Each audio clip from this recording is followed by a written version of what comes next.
Hello friends, ಎಲ್ಲರಿಗೂ ನಮಸ್ಕಾರ. ಇವತ್ತಿನ ನನ್ನ recipe quick and easy north ಕರ್ನಾಟಕದ ಮೆಕ್ಕಿಕಾಯಿ ಉಪ್ಪಿನಕಾಯಿ.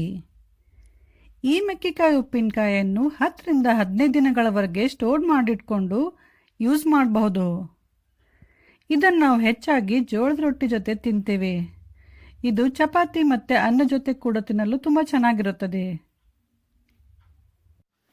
ಮೆಕ್ಕಿಕಾಯಿ ಉಪ್ಪಿನಕಾಯಿ ಮಾಡಲು ಬೇಕಾಗುವ ಸಾಮಗ್ರಿಗಳು: ಮೆಕ್ಕಿಕಾಯಿ, ಕಟ್ ಮಾಡಿದ 2 ಹಸಿಮೆಣಸಿನಕಾಯಿ, ಸಿಪ್ಪೆ ಬಿಡಿಸಿದ 1 ಬೆಳ್ಳುಳ್ಳಿ, ಸಾಸಿವೆ, ಅಚ್ಕಾರದ ಪುಡಿ, ಉಪ್ಪು, ಮೆಂತ್ಯ, ಅರಿಶಿನ ಕೊಂಬು, ಇಂಗು ಮತ್ತು ಎಣ್ಣೆ. ಫಸ್ಟು ಮೆಕ್ಕೆಕಾಯಿಗಳನ್ನು ಕ್ಲೀನಾಗಿ ತೊಳೆದು ಬಟ್ಟೆಯಿಂದ ಒರೆಸ್ಬಿಟ್ಟು ಡ್ರೈ ಮಾಡ್ಕೊಳ್ಳಿ. ಫುಲ್ ಡ್ರೈ ಇರಬೇಕು, ಇಲ್ಲ ಅಂತಂದರೆ ಮೆಕ್ಕೆಕಾಯಿ ಉಪ್ಪಿನಕಾಯಿ ಬೇಗ ಹಾಳಾಗುತ್ತೆ.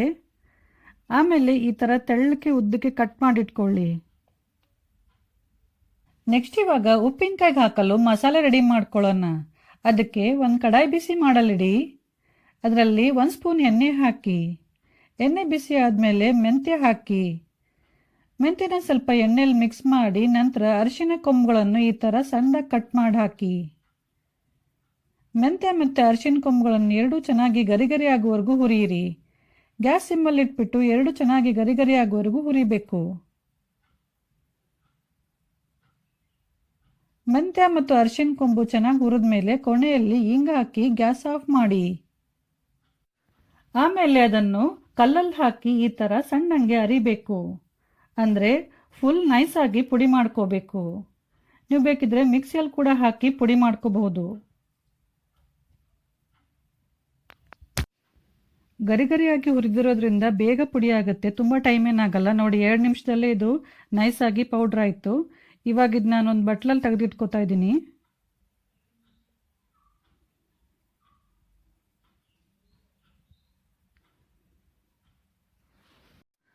ಆಮೇಲೆ ಒಂದು ಸಣ್ಣ ಮಿಕ್ಸಿ ಜಾರಲ್ಲಿ 1 ಸ್ಪೂನಷ್ಟು ಸಾಸಿವೆ ಹಾಕಿ.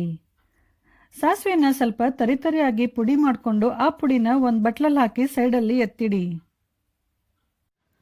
ಆಮೇಲೆ ಒಂದು ಪಾತ್ರೆಯಲ್ಲಿ ಕಟ್ ಮಾಡಿದ ಮೆಕ್ಕಿಕಾಯಿ ಹಾಕಿ. ನಂತರ ಅಚ್ಕಾರದ ಪುಡಿ, ಉಪ್ಪು, ಮುಂಚೆ ಮಿಕ್ಸಿ ಮಾಡಿಟ್ಕೊಂಡ ಸಾಸಿವೆ ಪುಡಿ ಮತ್ತು ಕಲ್ಲಲ್ಲಿ ಕುಟ್ಟಿದ ಮಸಾಲೆ ಪುಡಿ ಹಾಕಿ ಚೆನ್ನಾಗಿ ಮಿಕ್ಸ್ ಮಾಡಿ.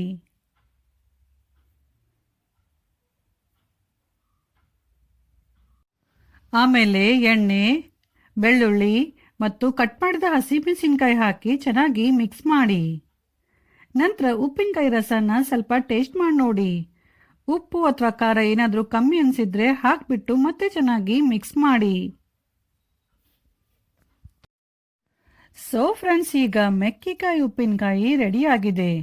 ಇದನ್ನು ಒಂದು ಭರಣಿ ಅಥವಾ ಗಾಜಿನ ಬಾಟ್ಲಲ್ಲಿ ಹಾಕಿಟ್ಕೊಂಡು 10ರಿಂದ 15 ದಿನಗಳವರೆಗೆ ಯೂಸ್ ಮಾಡಿ. ಈ ರೆಸಿಪಿ ಇಷ್ಟ ಆದರೆ ಲೈಕ್, ಶೇರ್, ಕಮೆಂಟ್ ಮಾಡಿ. ಹಾಗೂ ನಮ್ಮ ಚಾನಲ್ ಪಾಕಶೃಂಗಾರವನ್ನು ಸಬ್ಸ್ಕ್ರೈಬ್ ಮಾಡೋದು ಮಾತ್ರ ಮರಿಬೇಡಿ. Thank you.